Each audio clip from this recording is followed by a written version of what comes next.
Assalamualaikum warahmatullahi wabarakatuh. Kami dari kelompok 8 akan mempresentasikan tugas yang berjudul Mazhab Hukum Alam.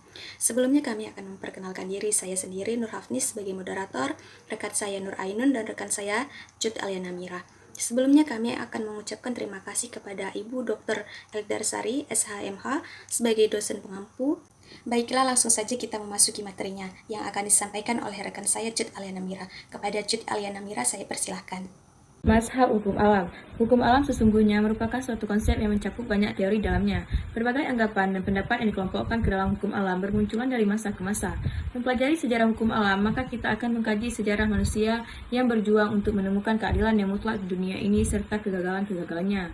Pada saat hukum alam muncul dengan kuatnya, pada saat yang lain ia diabaikan. Tetapi yang pasti hukum alam tidak pernah mati.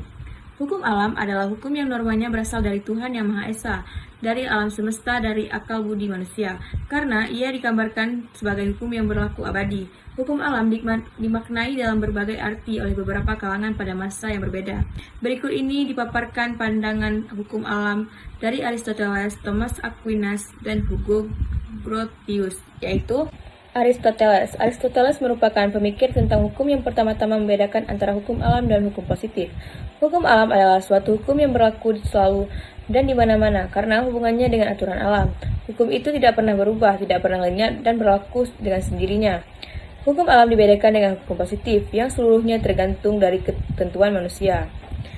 Hukum harus ditaati demi keadilan. Keadilan selain sebagai keutamaan umum atau hukum alam, juga keadilan sebagai keutamaan moral khusus. Keadilan menentukan bagaimana hubungan yang baik antara sesama manusia yang meliputi keadilan dalam pembagian jabatan dan harta benda, publik, keadilan dalam transaksi jual beli, keadilan dalam hukum pidana, keadilan dalam hukum privat. Baiklah, materi selanjutnya akan disampaikan oleh saya sendiri. Mazhab hukum alam merupakan aliran yang tertua dalam sejarah pemikiran manusia tentang hukum. Aliran ini berpandangan bahwa selain hukum positif, hukum yang berlaku di masyarakat yang merupakan perbuatan manusia, masih ada hukum yang lain, yaitu hukum yang berasal dari Tuhan. Selanjutnya menurut Thomas Aquinas. Nah, dalam membahas hukum, Thomas membedakan antara hukum yang berasal dari wahyu dan hukum yang dijangkau oleh akal budi manusia. Hukum yang didapat wahyu disebut hukum ilahi positif. Sedangkan hukum yang didapat berdasarkan akal budi adalah hukum alam, hukum bangsa-bangsa, dan hukum positif manusiawi. Menurut Aquinas, hukum alam itu agak umum dan tidak jelas bagi setiap orang apa yang sesuai dengan hukum alam itu. Oleh karenanya perlu disusun undang-undang negara lebih konkret menurut hukum agar mengatur hidup bersama. Inilah hukum positif.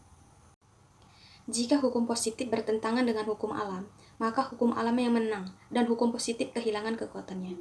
Ini berarti bahwa hukum alam memiliki kekuatan hukum yang sungguh-sungguh. Hukum positif hanya berlaku jika berasal dari hukum alam.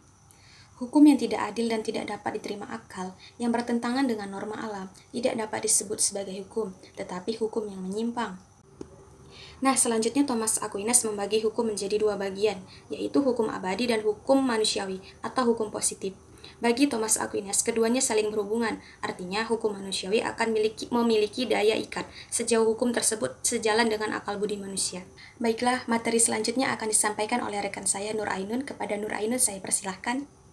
Baiklah, saya akan melanjutkan materi penjelasan hukum alam. Di sini terdapat Hugo Grotius. Grotius ialah penganut humanisme yang mencari dasar baru bagi hukum alam dalam diri manusia sendiri.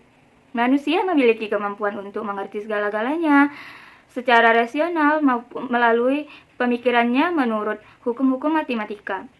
Manusia dapat menyusun daftar hukum alam dengan menggunakan prinsip-prinsip a priori yang dapat diterima secara umum. Hukum alam tersebut oleh Grotius dipandang sebagai hukum yang berlaku secara real sama seperti hukum positif. Hukum alam tetap berlaku juga seandainya Allah tidak ada. Sebabnya ialah bahwa hukum alam itu termasuk akal budi manusia sebagai bagian dari hakikatnya. Di lain pihak, Grotius tetap mengaku bahwa Allah ialah pencipta alam semesta.